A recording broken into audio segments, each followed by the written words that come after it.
सबसे भी, जिस दिन झगड़ा हो, क्योंकि झगड़े हर घर में होते हैं, पति पत्नी है, कहते हैं बर्तन है तो आवाज करेंगे, तो झगड़े हर घर में होते हैं, लेकिन जिस दिन झगड़ा हो उस दिन घर छोड़कर मत जाना, 2-3 दिन बाद चले जाओ।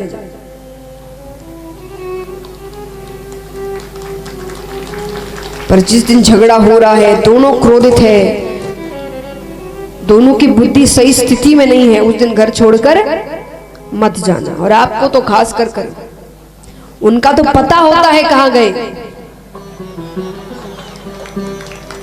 आपका पता भी नहीं चलता, उनको डबल चिंता होती है, बिना बताए फोन बंद कर कर गायब, अब ढूंढते रहो कहां गए कहां गए, उनका तो नहीं मिले तो पता है मायके गए।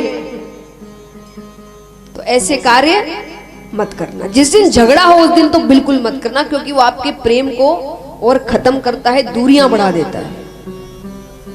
लेकिन माता ने यही किया, माता उस दिन घर छोड़कर चली गई। महादेव जी समझ गए अब वो वापस नहीं आई, क्योंकि मेरा जो अपमान वहां हो रहा होगा वो उसे देख नहीं पाएगी। वो इसीलिए भी नहीं चाहते थे कि हम दोनों जाएं।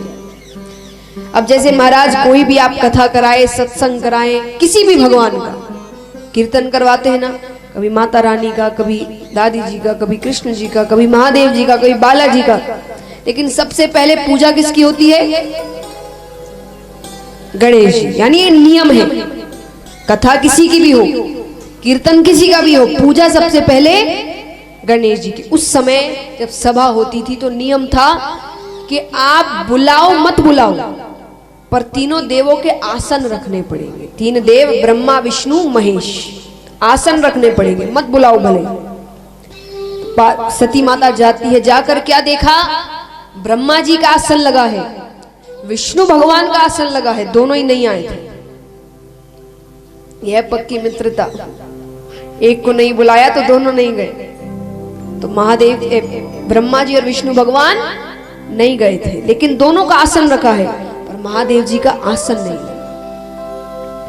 इतना बड़ा अपमान। इतने में ही पिताजी आते हैं, सती माता को देखते हैं, अरे तुम यहाँ क्या कर रही हो? किसने निमंत्रण भेजा इसे?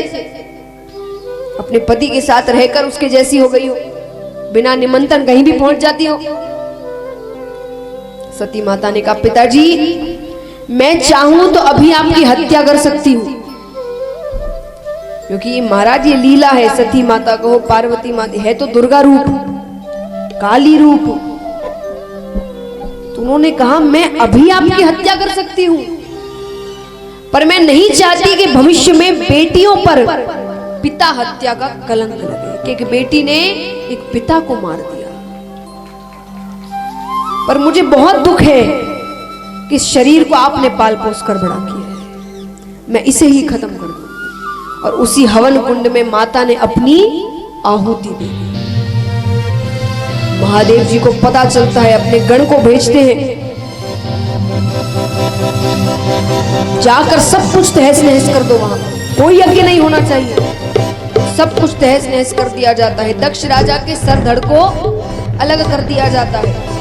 तब विष्णु भगवान आकर महादेव जी को शांत करते हैं, क्योंकि यज्ञ धर्म का कार्य है, और धर्म का कार्य अगर शुरू हो गया तो खत्म होना जरूरी है। तो यज्ञ शुरू हो चुका था। विष्णु भगवान ने कहा यज्ञ अगर पूरा नहीं हुआ तो गलत होगा। तब दक्ष राजा को बकरे का सर लगाया जाता है। बकरा बहुत कामी होता है, जो बहुत कामी व्यक्ति होते हैं ना, उन्हें दूसरा जन्म बकरे का मिलता है, बहुत कामी होता है। तो बकरे का सर लगाया गया, हवन पूरा किया जाता है। उसके बाद माता के शरीर को लेकर महादेव जी परिक्रमा कर रहे हैं। कुछ सुध नहीं है उन्हें, याद में है उनके शरीर को लेकर परिक्रमा कर रहे हैं, अपना कार्य भूल गए। 3 देव सिर्फ कहने को देव नहीं है, तीनों को कार्य सौंपे गए हैं। ब्रह्मा जी रचना का कार्य करते हैं, विष्णु भगवान पालन का कार्य करते हैं, और महादेव जी विनाश का, यानी मृत्यु। अब मृत्यु हो नहीं रही, रचनाएं होती जा रही है।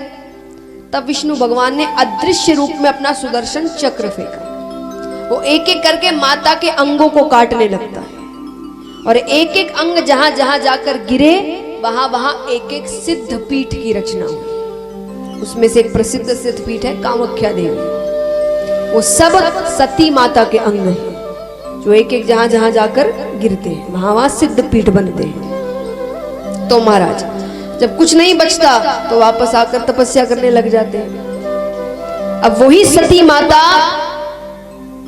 तप कर कर दूसरा जन्म पार्वती माता के रूप में लेती है। हिमाचल राजा के यहाँ पर विवाह योग्य होती है। हिमाचल राजा के यहाँ नारद जी जाते हैं। हिमाचल राजा ने कहा बेटी विवाह योग्य हो गई है, कोई वर बताइए। आप भी कहते ना बेटी विवाह योग्य हो जाए मित्रों से कि कोई अच्छा वर बताना।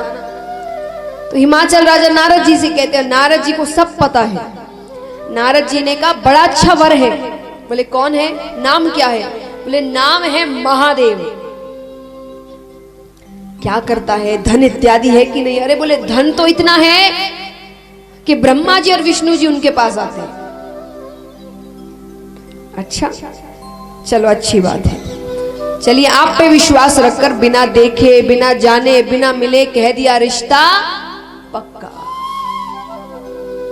तारीख इत्यादि सब निकल गई। अब नारद जी विष्णु भगवान के पास आते कि मैंने इतना कार्य तो कर दिया, पर महादेव जी से बात करने की हिम्मत मुझ में नहीं है, उनसे मैं बात नहीं कर सकता। तब विष्णु भगवान जाते हैं। विष्णु भगवान कहते हैं प्रभु समय हो गया है बहुत, विवाह कर लेना चाहिए।